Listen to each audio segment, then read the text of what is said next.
Choose you this day whom you will serve. As for me and my house, we will serve the Lord. It's time for a bird video!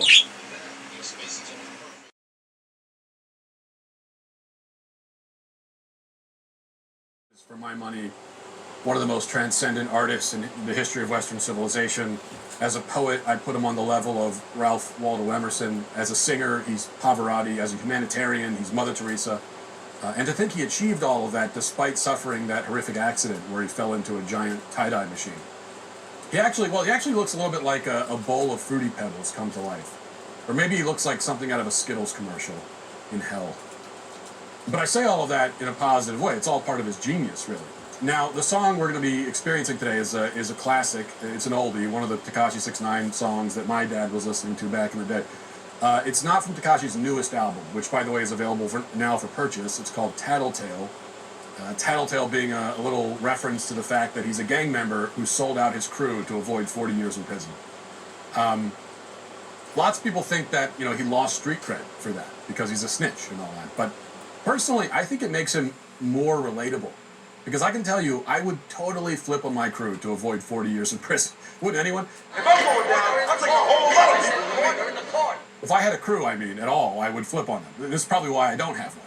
And I'm never going to get one if I keep talking like this. But if I had a crew, I would dime them out in a second. I would sit down for the interrogation, the detective would come in, and 12 seconds later, I will have told them everything. I got your back. For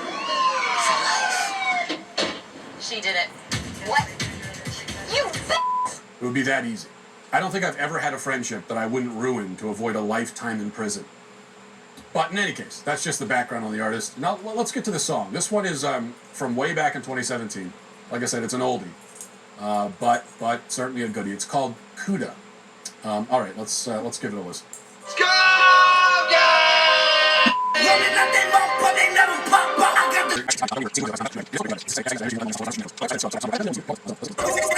A second to reflect on these lyrics. I roll up. I'm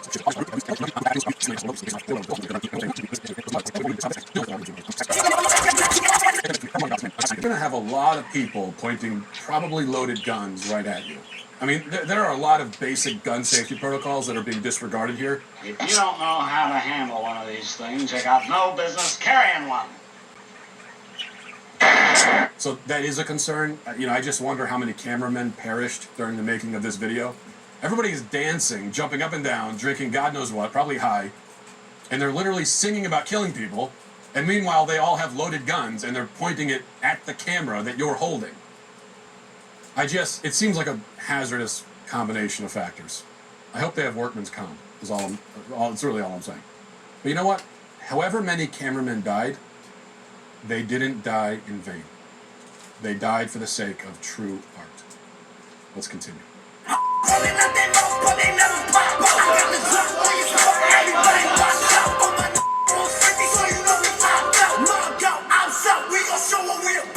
Okay, N-words running out they mouth, but they never pop out. I got the drop on your spot, everybody watch out. All my N-words on 50, so you know he hopped out. Mobbed out, ops out, we gonna show what we about. I think what Tekashi is saying here is that man is a creature which reaches beyond himself, which cries out for something greater than himself. Running out they mouth, right? Meaning the words, as you are deep in prayer, spring forth from your mouth, running, streaming. But words are just abstractions, just symbols. Tekashi is saying, you as a person, on the other hand, you are bound by physical laws. You are attached to your mortal coil, and you cannot pop out. You cannot hop out. You cannot overcome that limitation. I got that drop on your spot, Tekashi observes. And it's so true, because we are all, as it were, dropped onto our spots. We are all plucked out of eternity, dropped into this physical frame, and we can but obey its limitations. But Tekashi 6ix9ine is really asking us to reflect on this fundamental tension between man's desire and man's limitation. Honestly, when I listen to a Tekashi 6ix9ine song, and when I look at him, I'm reminded, a lot of C.S. Lewis, the mid-20th century Christian apologist, very similar in many ways. And something C.S. Lewis once said was, if I find in myself a desire which nothing in this world can satisfy, the only logical explanation is that I was made for another world. And I imagine Tekashi 6ix9ine had that passage in mind when he wrote those lyrics, because very similar themes are at work here. Let's keep listening. You can talk hot on the internet, boy. That's that goofy shit.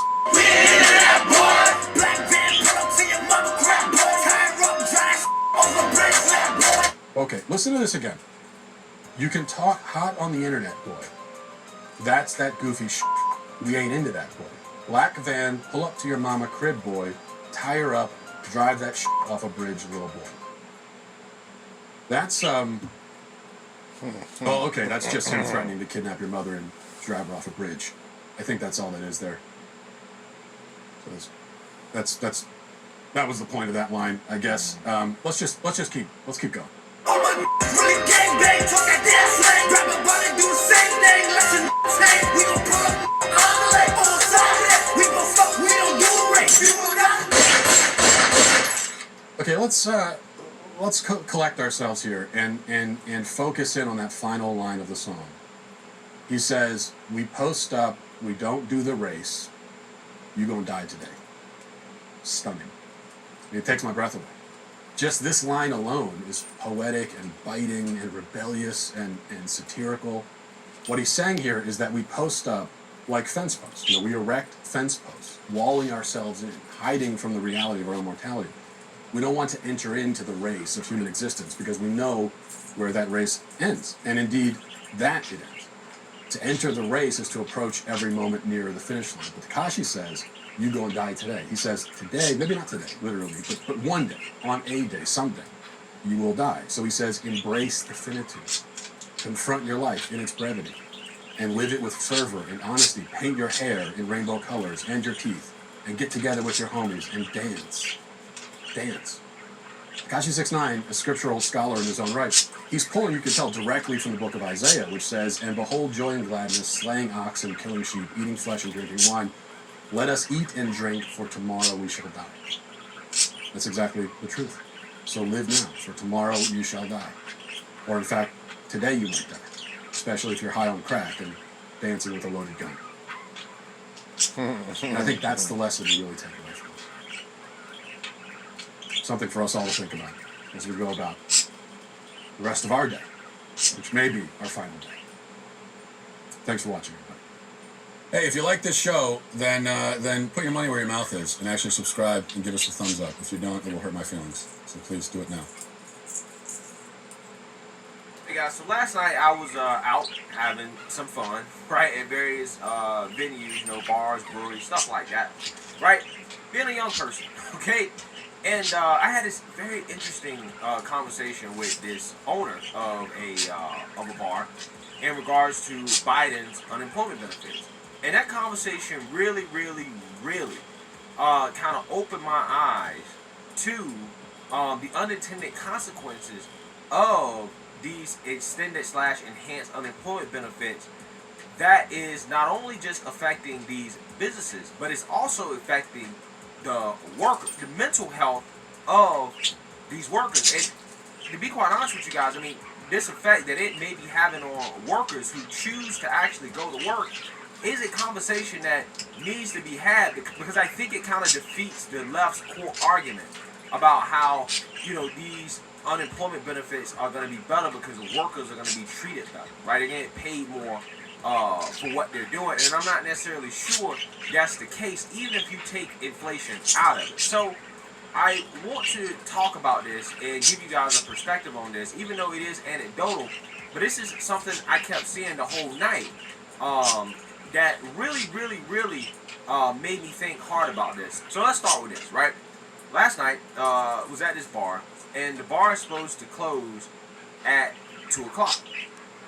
12:30 comes around, and you see people kind of coming out, management coming out, you know, making people clean up, right? Making people kind of put their stuff up and say, hey, you know, we're closing, right? So come to find out, they were actually closing at 1. Now, this is a Saturday night. Usually in North Carolina, bars, breweries, they close at like 2, right? 2 a.m. is when things close. So them closing an hour early was interesting, right? Especially on a Saturday night. So the manager came over and we started talking to the manager. Answer the phone, Joshua!